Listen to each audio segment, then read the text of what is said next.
Welcome to Monday Morning Coffee with Inside the Firm. Each week, our hosts will be interviewing local, regional, and national business leaders to give you an inside peek into how they lead their business to success in the ever-competitive business climate. Welcome to Monday Morning Coffee with Inside the Firm. Today I have a very special guest. Mark Collins is a husband, father, and business and life coach with a passion to see everyone equipped to be the hero they were created to be. He has authored his first book, Life Mastery, Living Life by Design, Not by Default. He has developed and launched his Life Mastery online course and has had the privilege of speaking at conferences throughout the Western states. In over 15 years of working with ambitious people, coach and mentor, Mark has seen hundreds of lives changed and callings unleashed. Mark, welcome to the show. Thanks, Lance. It's great to be here. Yeah, great to have you. Before we get into what you do now, tell us how you got here. Are you from a family of entrepreneurs? Are you the first? Where does this entrepreneurial spirit come from? That's a great question. I don't come from a family of entrepreneurs. Definitely hardworking, middle class, regular Joe kind of people. But it's interesting the question, Lance, because from a young stage in life, like the first time I had a job at 17, right? I had 3 part-time jobs, and what I knew at that point was I wanted to create something for myself. Not that having a job was bad, but I felt like there was more for me than being able to get a paycheck and living in somebody else's dream.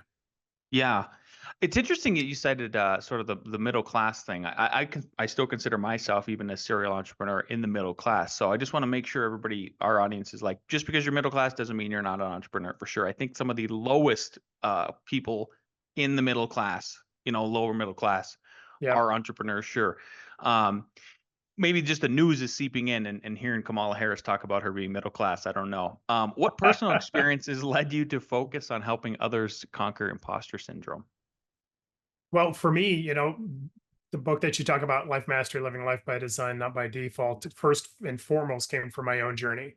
In that entrepreneurial journey, like you understand, and I'm sure many of your listeners and people watching do, is that it's when you reach out for more than what's common and what's comfortable, that you start to see those areas where it's like, oh boy, why am I dealing with stress and fear and worry? And for me, imposter syndrome. And, it's even like one of my clients, Brett, who was successful at entrepreneurship and felt like I did as well, that, when I become a success, now all of a sudden all that stuff goes away.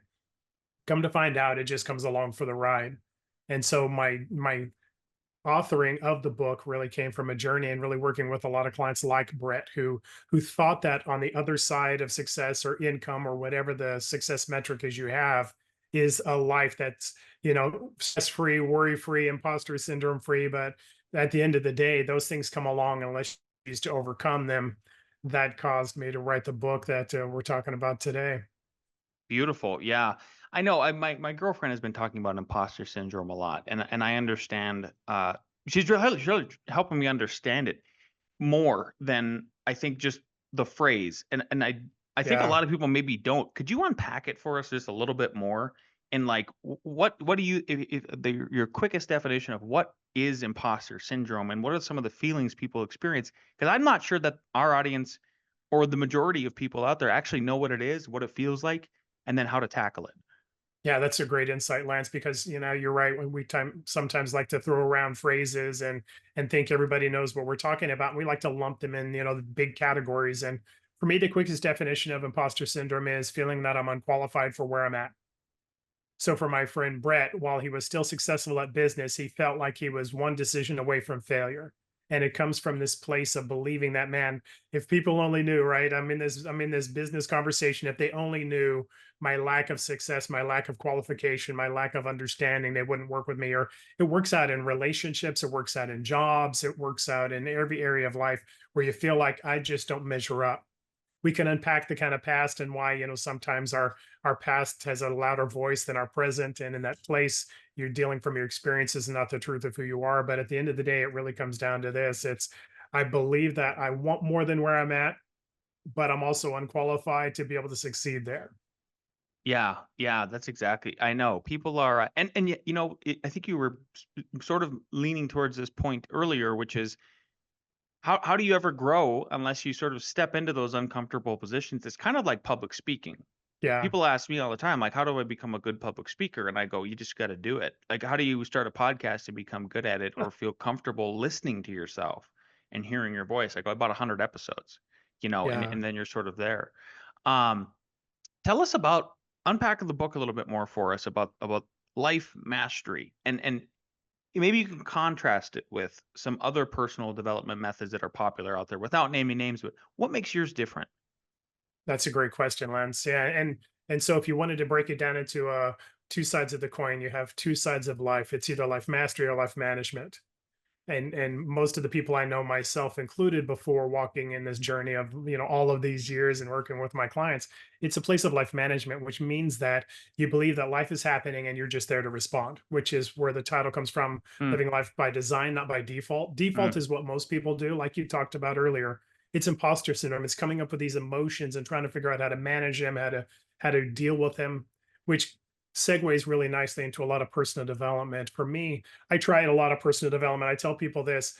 I found a lot of courses and books and systems to be able to create good habits, to hopefully create change. But the problem is, the habit you gain to get there is the habit you have to maintain to stay there. And so imposter syndrome is a great example, where you have these doubts, these fears, these worries that are coming up, and you have your favorite mantra that you're doing, or they're telling you to walk with confidence with all of these and body structures and things that are valuable assets and habits that you have. The problem is there's no freedom in them. There's just bondage to your habit. So while I'm not struggling with the insecurity, what I am struggling with is the fact that if I don't maintain this habit, this mantra, this affirmation all the time, then it actually doesn't, I don't have the transformation, the ability for me to actually just be me. The difference between life mastery and all the courses that I tried is there's a difference between change and transformation. Transformation is me really becoming the person that I was created to be so I can live the life I'm created for. In most courses, it's really about change, which means I have to remind myself to manage my change, manage my anger, manage my worry, manage my stress, in order to not have them impact my life. And so for us, in a nutshell, it comes down to this: it comes down to identity, living from who you're created to be versus what your life has told you you are. In most systems, and they all have value at some level, and I've received some benefit at some level. But at the end of the day, they really come down to you pretending that you are somebody, right? Fake it till you make it, or find this idealized version of a person you want to be, the perfect me, and then, work towards it, speak towards it, act towards it, believe towards it until you become it. The problem is that you're not that. In many cases, it's really trying to imitate something that you're not until you hopefully become that person. yeah. What we tell people is really what you need to do is be unleashed, what I call the hero in hiding, the person that you're created to be, because that's undeniable. And that's a transformation that actually will not just bring success, but amazing fulfillment in your life. A lot of successful people that I speak to and talk about a morning routine. And I got to imagine with the intentionality that you talk about, basically living life by design, that Yeah. that's maybe where this starts. I know for me, I call them the golden hours. I have a fairly strict routine in the morning that I try to stick to when I can. It's Yep. hard traveling and everything, but is there anything, is that one of the fundamental parts of the strategy between life mastery? And if it isn't, I would love to hear about your morning routine. I gotta imagine there's something there. Yeah, absolutely. And what I tell people is that we give you not habits, but we give you lifestyles to live out. And what I mean is this: so I could continue to remind myself, I could continue to use mantras and affirmations and those types of things, and those aren't bad. The challenge is, what are they tied to? For us, it's always tied to identity. We start first and foremost with the foundation of who are you created to be. It's a statement that you write down. It's a category of understanding, who am I, this person that I'm lived out. We could unpack that a little bit with a celebration list we use, an accomplishment list, as well as an I am statement.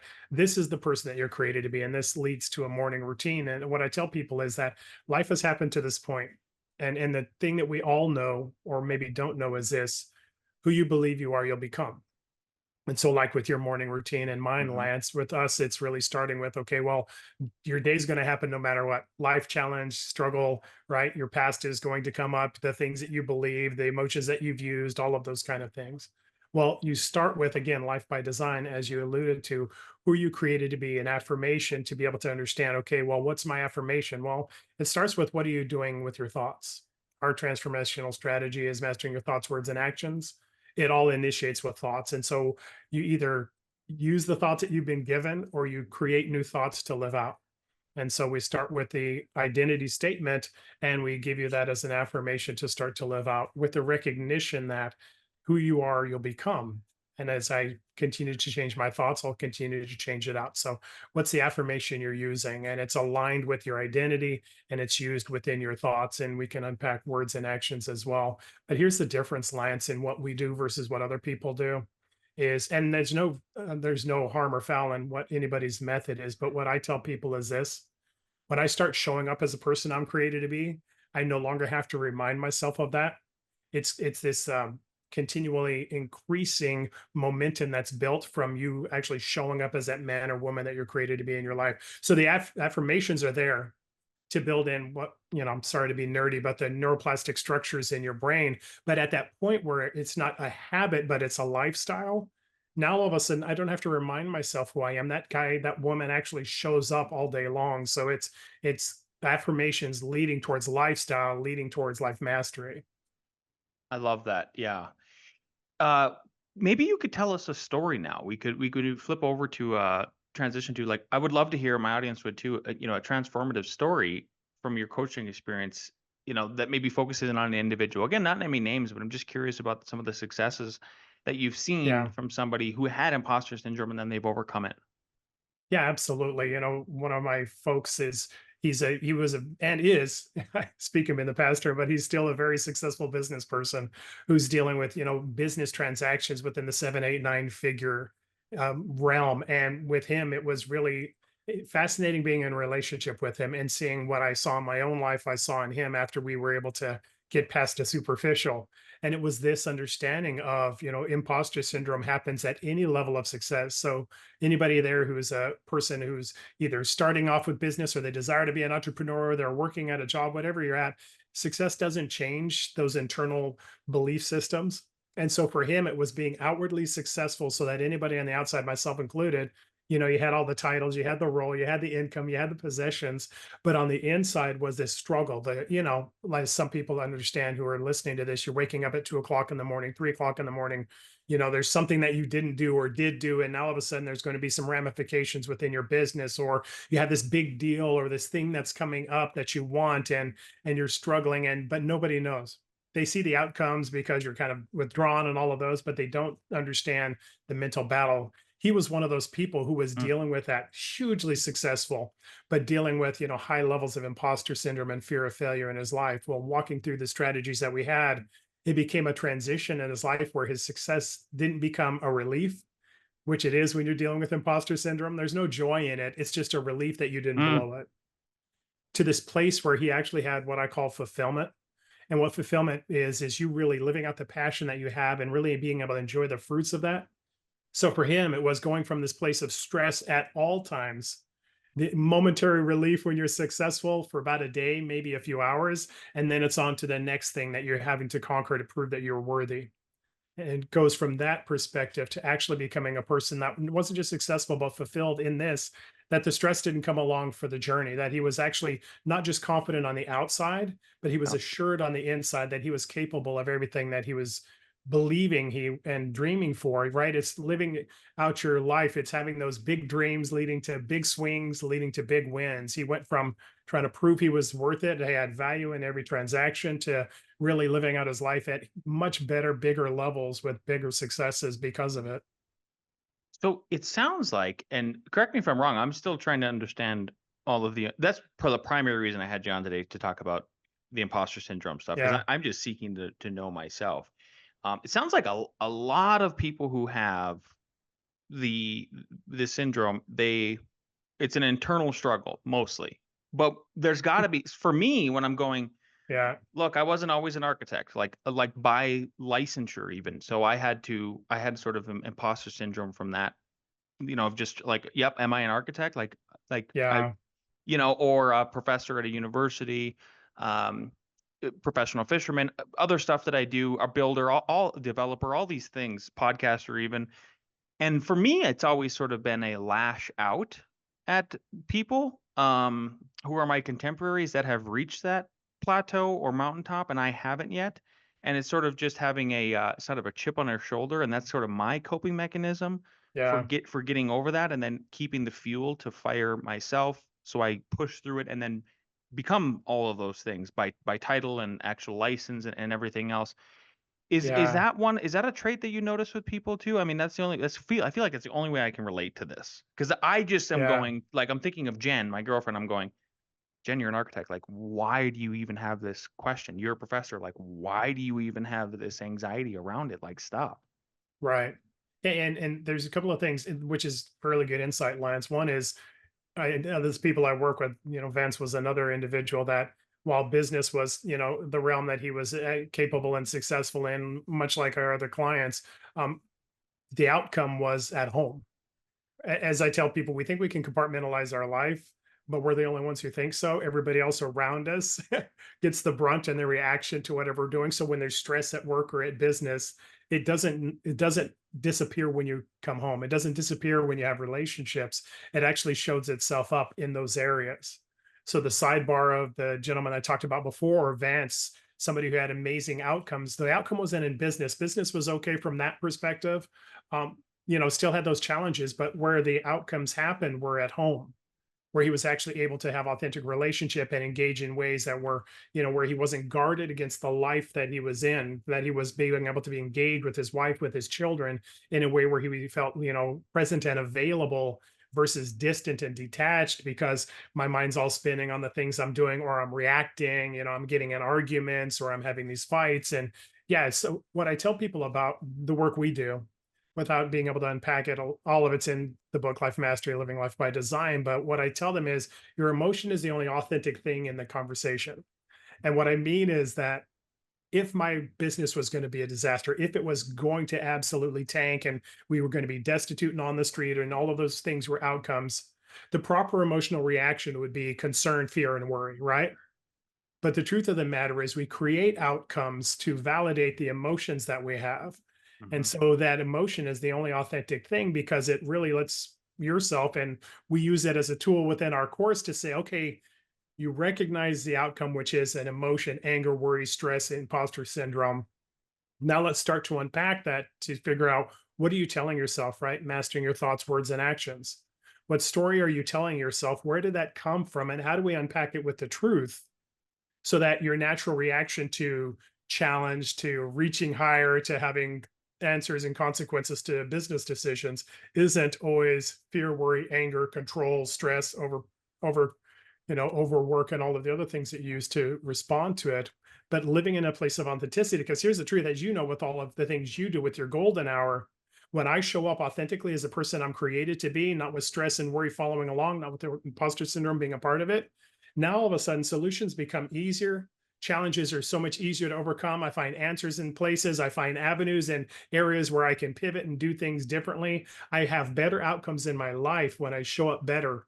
And the person that shows up better is somebody who's showing up from a place of life mastery. Yeah, I love it. I just looked up your book because I do this often on when I have authors on, where if it's a great guest and you are Mark, I just love all the things you're saying. It's just fascinating to me.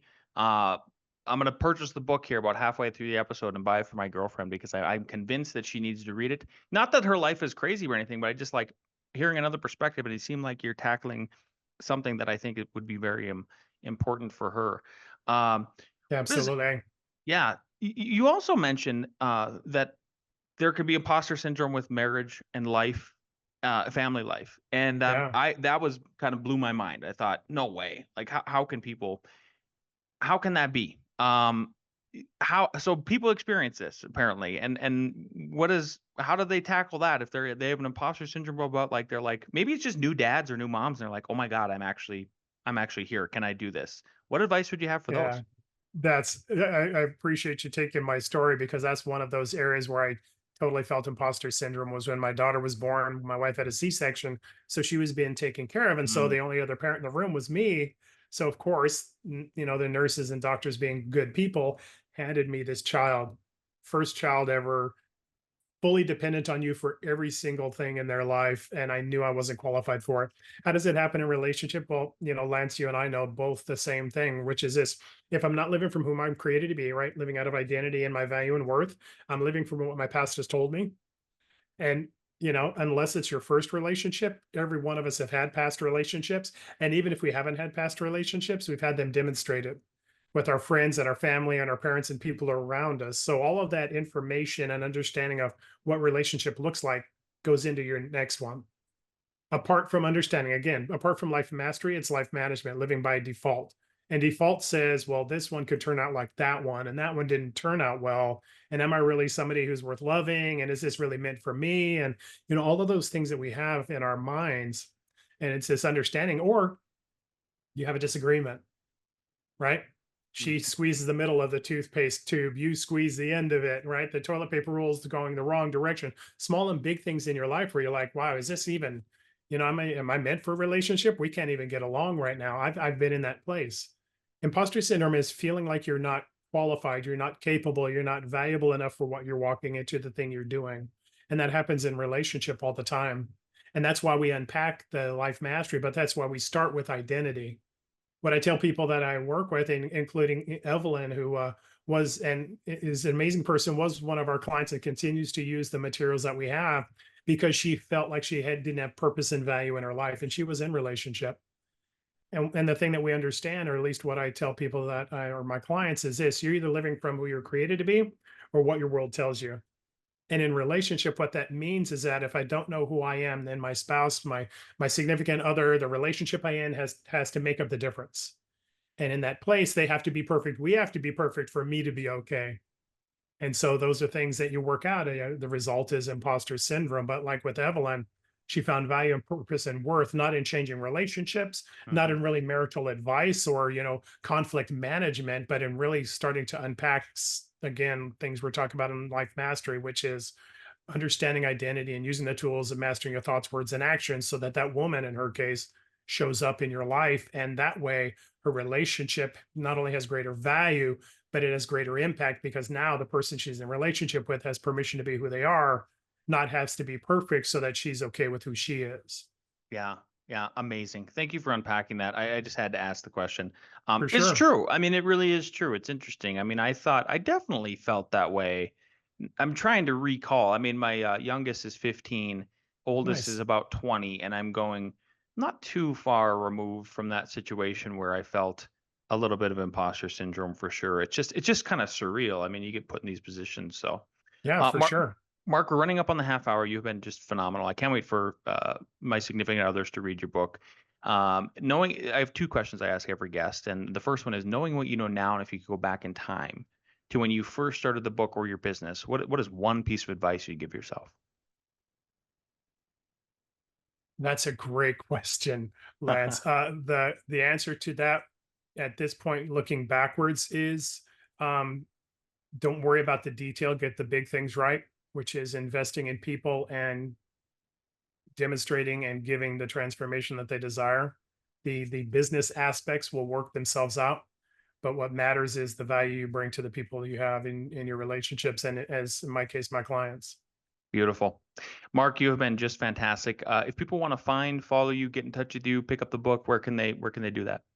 Yeah, absolutely. So I try and be a one-stop shop. So all of my materials are on my website, which is freedom-4-life.net, freedom-4-life.net. And just so everybody's aware, you can get the book on Amazon, but what I've done is created an ebook on my website. Oh, So literally for $9, you can have all of these transformational tools, the mastering your thoughts, words, and actions, unpacking identity, and some other tools we haven't had the chance to talk about in a $9 ebook. And you can start to have overcome the imposter syndrome and have the life that you're created for. As I say, it's dreaming big dreams, taking big swings, and winning big in life. So that's out there on my website. beautiful. Mark, thanks so much for being a guest on the show today. We really appreciate your time. Absolutely, Lance. Thanks for the conversation.